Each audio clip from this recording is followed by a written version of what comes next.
Hello বন্ধুরা, good evening. Welcome to my new video. আজ আমি তোমাদের সাথে শেয়ার করব নতুন একটা হাতের কাজ। এখন আমার মেয়ের ক্লাস এলকেজি। তো ওদের স্কুলে গরমের ছুটি ছিল এবং সেই ছুটিতে কিছু হোমওয়ার্ক দিয়েছিল আর কিছু প্রজেক্ট দিয়েছিল।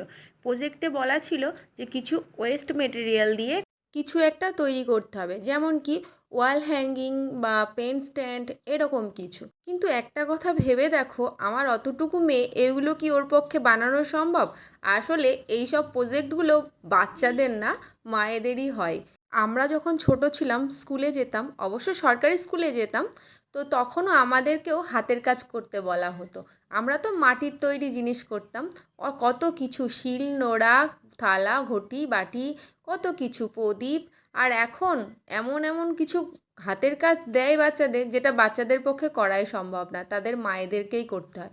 তো আমিও শুরু হয়ে গেলাম আমার মেয়েকে কিছু একটা বানিয়ে দেওয়ার জন্য। এর আগেও এই ওয়েস্ট মেটেরিয়াল দিয়ে আমি বেশ কয়েকবার অনেক কিছুই বানিয়েছি। একবার তো আমার মেয়েকে স্কুলেও বানিয়ে পাঠিয়েছিলাম, সেটা ফুলদানি প্রসাদের বাটি দিয়ে, সেটারও আমি ভিডিও বানিয়ে শেয়ার করেছিলাম।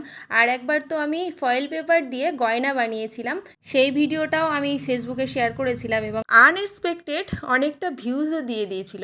তো সেটাতে আমি ভীষণ খুশিও হয়ে গেছিলাম। যাই হোক, আজকে আবারও আমাকে কিছু বানাতে হচ্ছে আমার মেয়ের স্কুলের জন্য। তোমাদেরকে তো প্রথম থেকেই শেয়ার করলাম আমি কিসের থেকে কি বানাচ্ছি। এটা একটা কার্টুন বা গাত্তা, যে যে নামে চেনো, সেটা থেকে দুটো চারকোনা করে আমি কেটে নিলাম সাইজ মতো। তারপর তার উপর থেকে যে হালকা পেপারটা থাকে ওইটাও আমি তুলে নিলাম। আসলে ভিতরে যে খাঁচকাটা খাঁচকাটা দাগটা থাকে সেইটা নেওয়ার জন্য, ওটা ডিজাইন হবে একটা। আর এই যেগুলো হচ্ছে পিস্তার খোসা ছিল, তো ওইগুলো দিয়ে আমি গোল করে কাগজ কেটে তার উপর আঠা দিয়ে লাগিয়ে নিলাম। আর তার উপরে আবার কালার করতে হবে। তো এই দেখো, আমি নানান রকম কালার তার উপরে করে দিয়ে সুন্দর করে ফুল বানানোর চেষ্টা করলাম। সবটাই ওয়েস্ট মেটেরিয়াল দিতে হবে, আর এগুলো সবই ওয়েস্ট মেটেরিয়াল। তো এইভাবে আমি অনেকটা সময় ধরে আস্তে আস্তে সবটাই করে নিলাম, করে নিয়ে এভাবে বসিয়ে দিলাম। আর এটা তৈরি হচ্ছে একটা ওয়াল হ্যাঙ্গিং, মানে যেটা দেওয়ালে টাঙালে বেশ ভালো লাগবে। কিন্তু এর যে আসল কালারটা সেটাও আমি রাখলাম, আর মাঝে মধ্যে একটু একটু গোল্ডেন কালার আর একটু সিলভার কালার দিয়ে একটু চকচকে করে দিলাম। আগে দর্শনধারী, পরে গুণবিচারী। যে কোনো জিনিস বলো, মানুষ বলো, তার রূপটাই সবাই আগে দেখে। তাই এটা কি জিনিস হচ্ছে, কিভাবে বানাচ্ছি, সেটা তো সবাই পরে জানবে, পরে দেখবে। আগে রূপটা তো দেখবে চকচক করছে কিনা। যাই হোক, আমার কাছে ছোট কিছু কাচের টুকরোও ছিল, কয়েকটা, বেশি না। তো আমি ফুলগুলোর মধ্যেও লাগিয়ে দিলাম। আর এই যে পিছনে এটা বানিয়ে দিলাম, তো এটাই হচ্ছে ঝুলবে দেওয়ালে। তো দেখো, বলো কেমন হয়েছে। তো চলো দেওয়ালে লাগিয়ে দিই, তাহলে তোমরা বুঝতে পারবে এটা কত সুন্দর হয়েছে।